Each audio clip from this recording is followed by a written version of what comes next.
not being able to or think about not weighting myself every day or even like weekly is bringing a lot of anxiety, to tell you the truth. Welcome to the Live Unrestricted podcast, a show where you'll learn how to heal your relationship with food and your body so that you can focus your time and energy on more important things like your personal growth. I'm your host, Sabrina Magna, food freedom coach, and my mission is to help make your life happier and healthier without stress, overwhelm, or guilt about food. If you love the show, please do go out and share it. And if you're looking for support with your relationship with food, details about my programs are in the show notes. Thanks for spending time with me today. Now let's jump in. Let's focus on that today. Let's focus on the scale and what to do when you almost feel like you're addicted to the scale, and it can be a really hard pattern to break, even if you know that it's not serving you and it's not making you feel better. It's not having a positive impact on your relationship with food and your body. So tell me, how long have you been using the scale, stepping on the scale regularly? Probably since I was like 10 years old. So it is a deeply ingrained pattern for you, right? Yes. And I think it's definitely, that's what's making me feel scared, making me feel anxious. I know it's not reasonable what I'm thinking, I know, but it gives me that type of like feeling that I'm in control for the day. Mm-hmm. So yeah, it's been my whole, since I probably 9, 10, since I've been weighting myself. So let's get to the root cause of this, right? So you mentioned that it gives me this sense of being in control. So if you were to dig a little bit deeper, why do you think that stepping on the scale makes you feel a sense of control? Because, for example, if I woke up and I weighed myself, because I usually do it in the morning, and I see that I lost a pound since the day before, then I was like, okay, wow, today I'm going to try to do my best. Probably like eat less or eat something like vegetables or focus on other type of food that is going to help me lose another pound tomorrow. Doesn't make sense, I know, but that's how my brain works. It works that, by weighting myself, I can see if, for example, if I gain a pound, then all right, I'm gonna like kind of starve myself to death, I guess, for that day. Yeah. But it kind of gives me that like control feeling, like, okay, I know what I'm gonna do if I get in a pound since yesterday. And I know it doesn't make sense because it's like, so much stuff that can happen from one day to another that is not reasonable. I know that you've said it a lot, which is, I know it doesn't make sense. And one thing that you need to understand when it comes to your relationship with food and any kind of beliefs and the way that your nervous system works is that it doesn't need to make sense logically for it to feel like it has a hold on you, a control over you. I used the example yesterday during the coaching call of people who will look at their ex's Instagram accounts to, after breaking up, to gain a sense of reassurance, to gain some kind of like reward out of it, even though every time they go on their ex's Instagram account, they feel worse afterwards. It doesn't make sense. We know intellectually it doesn't make sense, and yet we do it anyways. And this goes back to the role of your nervous system, right? Your nervous system always wants to feel safe. It wants to feel in control, right? Because it's always thinking about the future. So it's trying to avoid pain or avoid threats in the future. And so we think that if we can have some semblance of control by stepping on the scale and seeing that number, even if most of the time it leads us to feel more out of control, right? We have a training inside Food Freedom Academy looking at all the different outcomes from when you step on the scale. And sometimes you'll step on the scale and you won't see a number that you want to see. And then you end up thinking, well, F it, right? All of this effort is for nothing. So I'm just going to eat whatever I want, whenever I want. It doesn't matter. None of this matters, right? And we can go down this really negative spiral. And then on the other hand, it can reinforce disordered eating behaviors.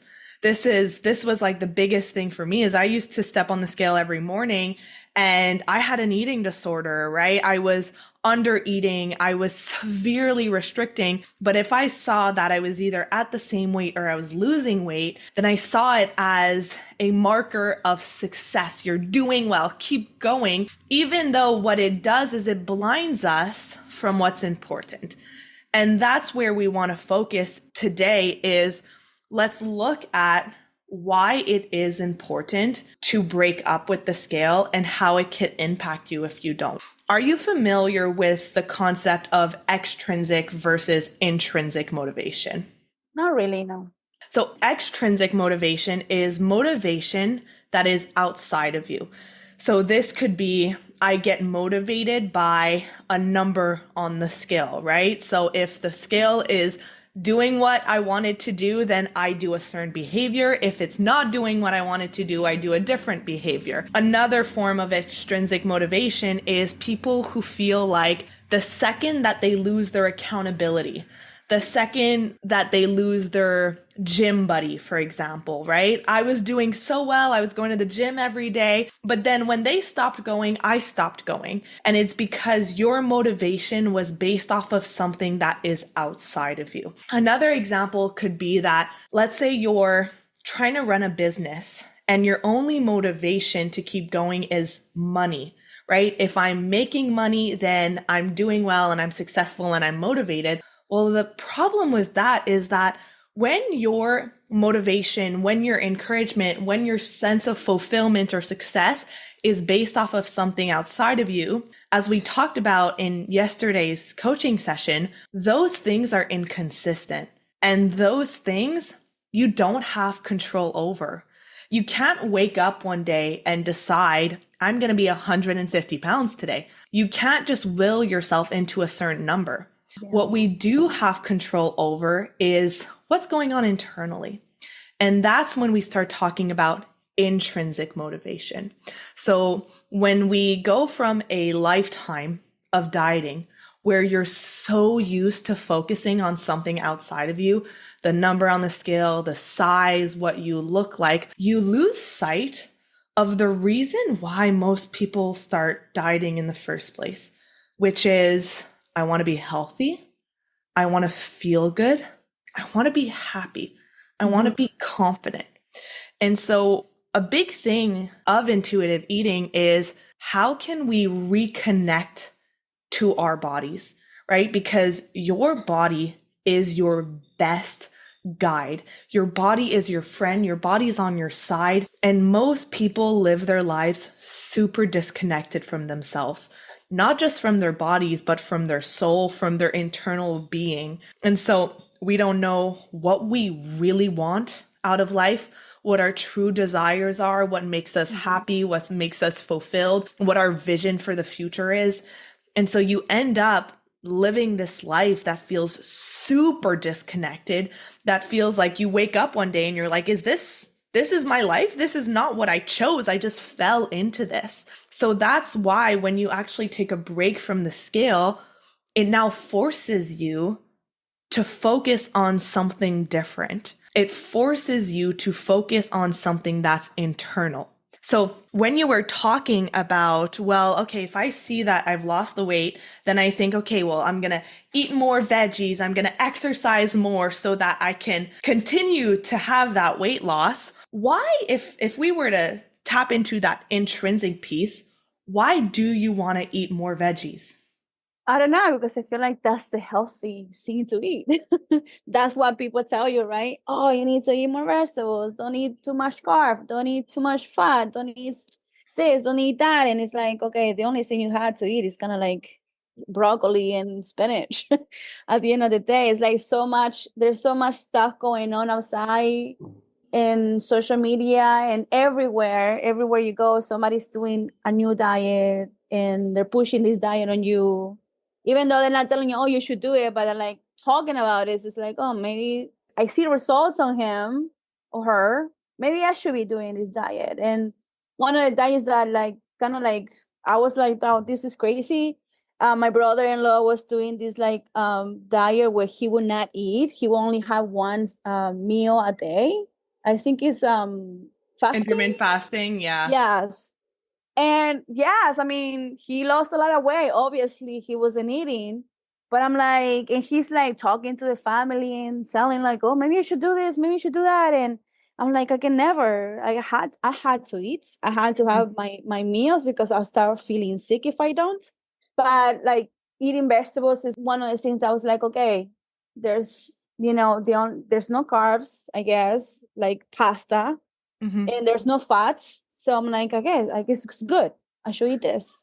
So, how long do you think it's going to last if you're taking an action not from a place of I want to, but from a place of I should? Someone else told me that this is what is right. Someone else is doing that. Therefore, I'm going to do it too. How long, how sustainable and consistent do you think that mindset is going to be? It's definitely not long because I done diets where I lost a lot of weight. And yes, let's say for a year I was good and I lost all this weight and I was kind of happy with myself because I was really never happy, even though I lost the weight and I wasn't the weight that I wanted to be. But then something happens and you lose yourself. And once you lose the rhythm Mm-hmm. to eat healthy, it's hard to go back. Yeah. So then you start eating. And for example, the worst for me has been like since 2018 to now is where I struggle the most with food, where I gain the more weight because, a lot of things happen. And not only the pandemic, but other stuff happened. And I just felt like eating was my way of feeling better, feeling good with myself. Yeah. And even though I wasn't happy getting weight, like, and I tried to do diets and I would lose weight, and then I'll get like, I lost 10 pounds, but now I'm getting 20 pounds. It's kind of like my breaking point. And definitely when you're doing something because you want to achieve something outside of you, it's not going to be sustainable. Because again, what happens is if your healthy, quote unquote, healthy eating is dependent on what your body looks like, then what happens if you gain weight? Well, what's the point of eating, quote unquote, healthy if I'm gaining weight anyways? And that's what's been happening for, since 2020. Like, because before that, I would like, go into these like times where I would like restrict myself so much that yes, I will lose the weight. Like, I will go back to the way I wanted to be. But it's kind of like I'm looking for food for comfort instead of like more like focusing on losing the weight. So that's kind of like also like when binge eating started again. Because when I was younger, I used to like eat a lot, but I would go in vomits. I would go in throw up. And I don't think I developed bulimia, but I was close to develop bulimia.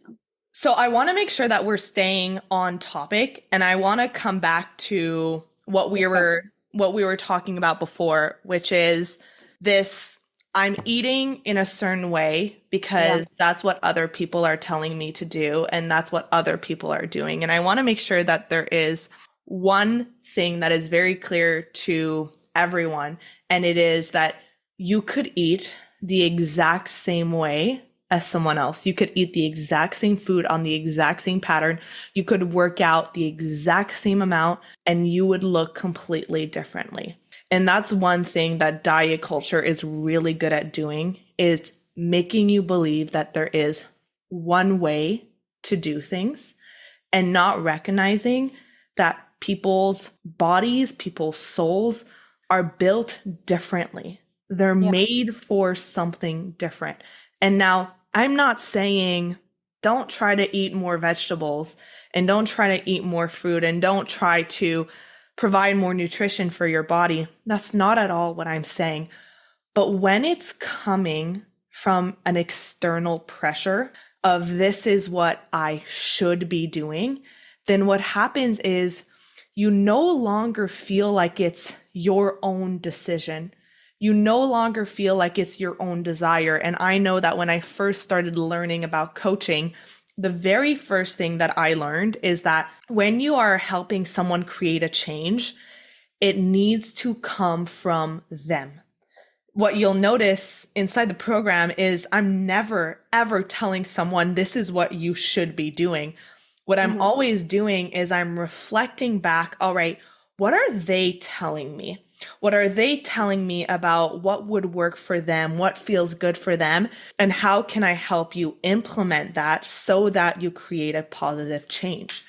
And Mm-hmm. so if we go back to, if you were to look at someone and you were to think about having more healthy habits around food, eating more vegetables, eating more fruits, whatever that might be for you. You mentioned I would do it because that's what other people are telling me to do. But if you go a layer further, why do we want to improve our eating habits? What's the point? I guess to be healthy, right? Because you go to the doctor and the doctor tell you, well, maybe you should. For example, I turned 40 last year, so I went to my physical, and the doctor's like, oh, now you need to be more careful with sugar, right? You can develop diabetes if you're not more careful with sugar. Like your sugar is okay, but like just focus on that, right? Like eat more veggies, eat more protein. You also go to the dietitian and they kind of also tell you the same thing, like try to stay away from sugary drinks and sugary things and focus on protein, focus on like having like good fats and fiber. And that's kind of like what everybody's throwing at you all the time. Yes. And a lot of it is coming with the back message of fear and restriction. Don't eat that, avoid this, right? But in the end, the reason why we want to improve our eating habits is because if I were to ask you, how do you feel when you eat in a way that feels good for you? When you listen to your body, when you include nutritious foods, when you eat in a way that's consistent and balanced, how do you feel versus a day where you're just like, you know what? Screw it. I'm just going to do whatever I want. How do you feel physically, mentally, and emotionally? Well, since starting the program, I noticed a lot of changes, and I definitely feel when I stop eating, when I feel like, okay, I don't have to have no any more food. Like I already had enough. I'm satisfied right now. I feel lighter.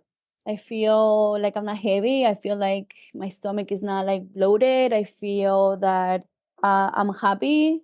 Yeah, that's how I feel. Before I would just eat, and even if like I would just eat because I didn't want to leave food in the plate because I was like, oh no, like that's not good. Like I need to eat everything. So I would eat until everything was done, and then I would be like, oh my gosh, I had to go and lay down on the couch because like I can't do anything. I don't have energy. I feel like heavy.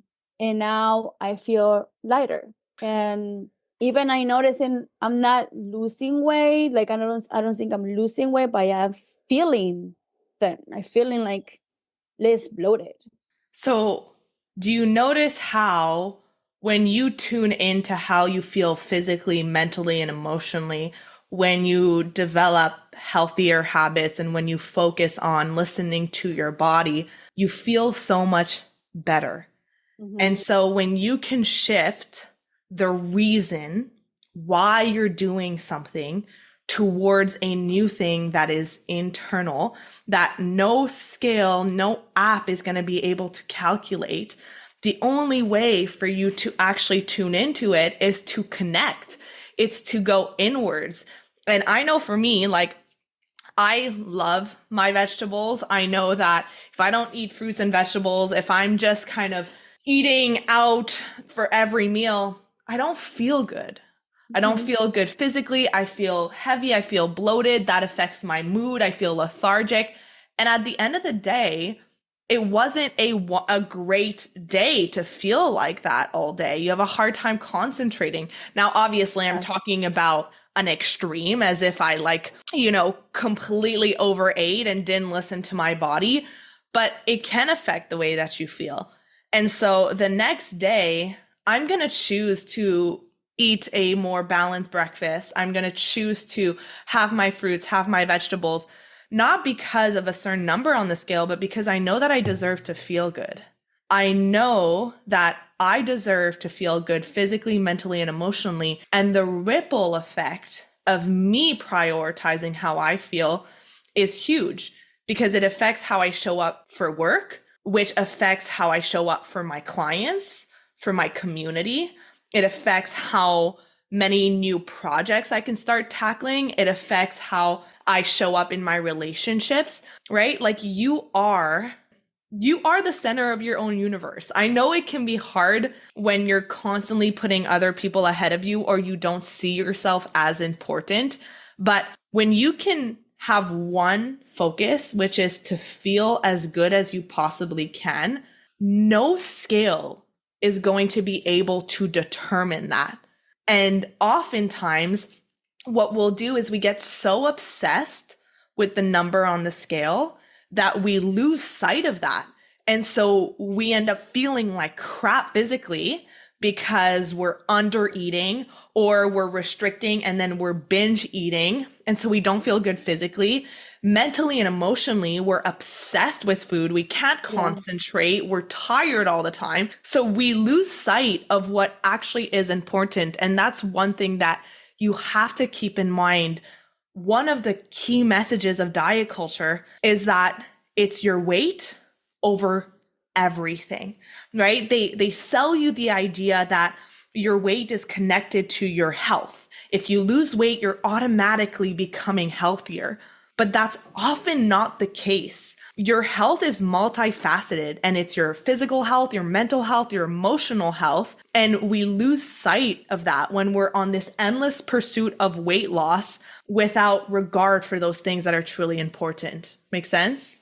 No, it makes sense. Like I hear you. It makes sense everything you're saying. It's kind of like I have a therapist. I go twice a month, and she's always like, "You only have control over your own thoughts and your own actions. You can't control other people." And this is kind of the same thing. Like I had to have control of my body, not let the scale control me in a way.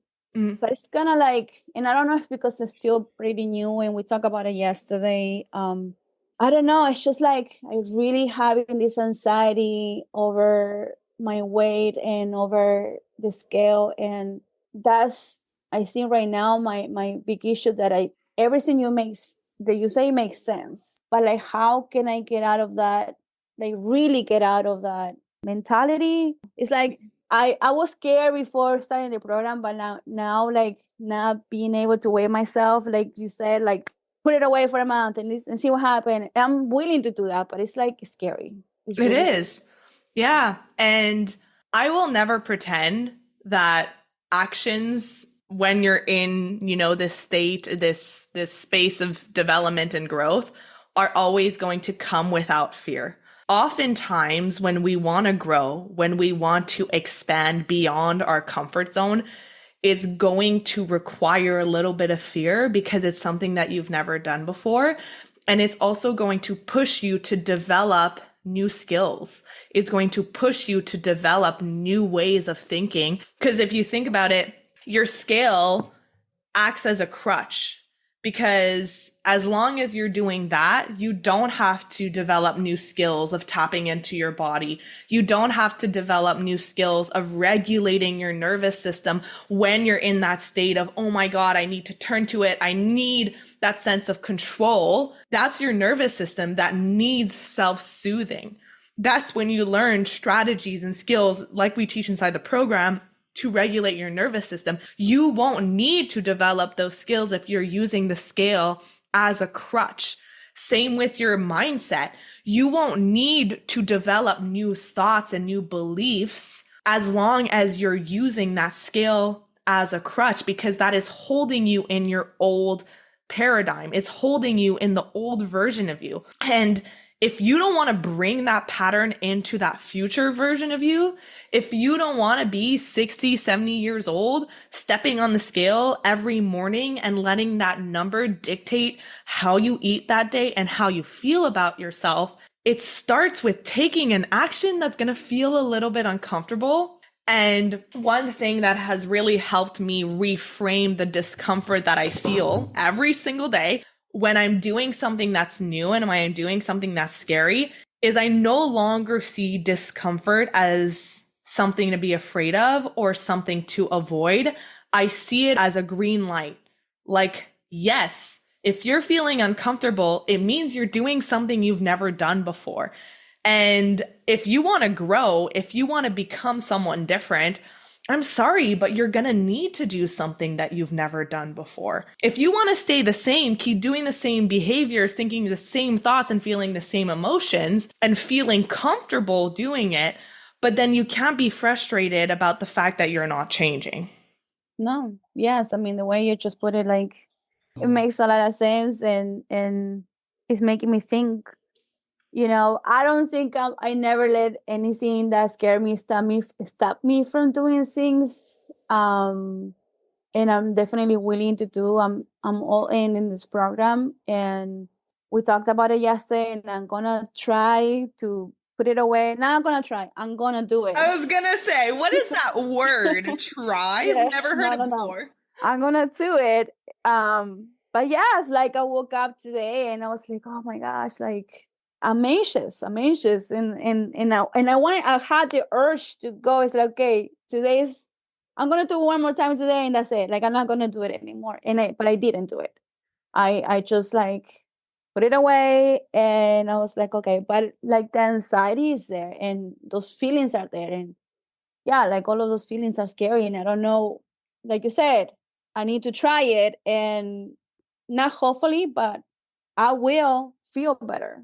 Like Hmm. I will have another set of mind that is like, okay, we're doing okay, we're doing okay. But yeah, Yeah. so everything's so new that it is scary, and the anxiety is there. I don't know. We will Yeah. see, I guess. I don't know. So, one thing that can be really helpful as you're letting go of the scale is, and you can do this exercise, is to take out a piece of paper and you can write down the things that are important to you, right? So, on those mornings where you wake up and you're like, oh, I want to step on the scale, I want to get some sense of control, then you now know what you're looking for, right? You're looking for something that's going to anchor you. You're looking for a sense of where you're at. Am I making progress? Am I moving backwards, right? Like, am I on the right track?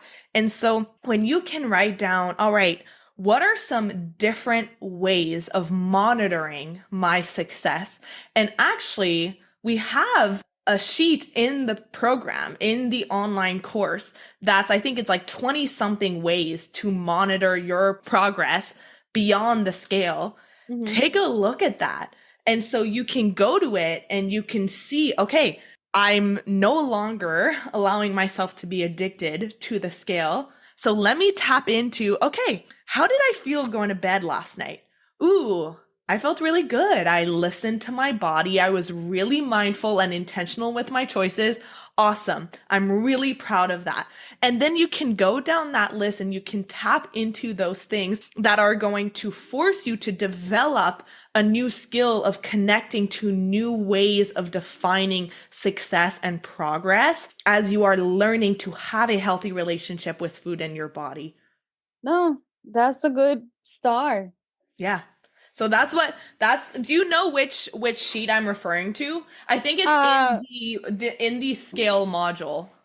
well, I'm just getting into that one. Okay.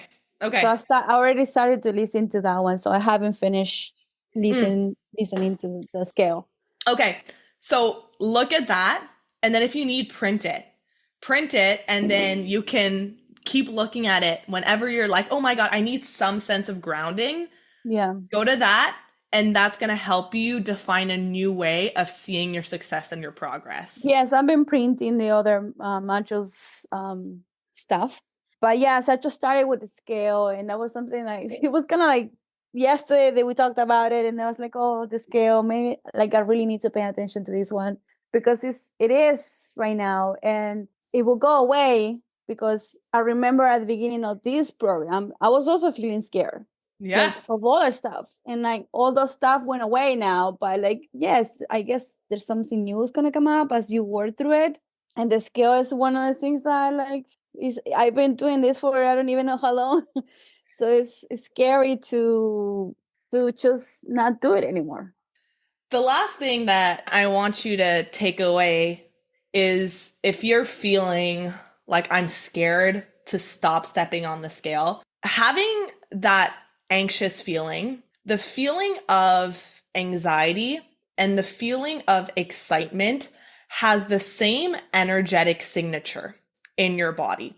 So let's say you're about to go on stage, you're about to give a talk and you're feeling anxious. What's happening in your body is the same thing as when you're feeling excited. It's like, two sides of the same coin. And so one thing I started doing when I would find myself getting anxious is instead I would say, oh, what I'm feeling is excited. And I would switch the flip on there. And so when you're thinking about, I'm really scared to let go of the scale, how about we reframe it to, I'm excited about what this is going to bring for me? No, definitely. I like that. Yeah. I like that. And I want to say it's kind of like a win because, I woke up today, I thought about doing it and I was like, no, let's go. Like, get ready. Let's go for a walk. I went for like a 7 a.m. walk.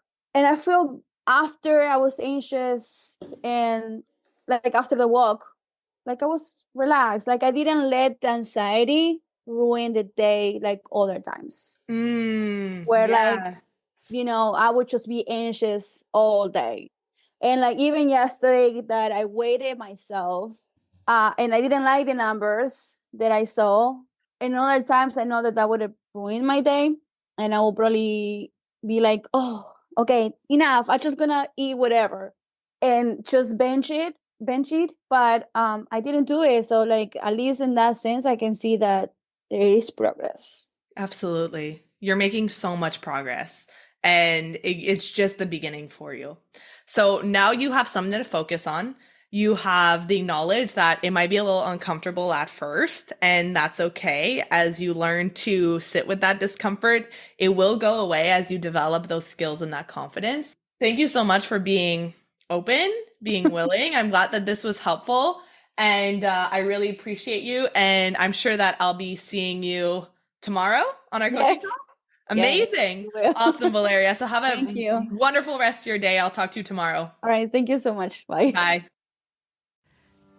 Thank you so much for listening to today's episode. If you found it valuable, I would love if you would share it with someone you know that could benefit. If you're loving the show, don't forget to subscribe over on Apple Podcasts so you don't miss a single episode. I really love hearing feedback from you, so please leave a rating and review over on Apple to help us get in the ears of more people who need it the most.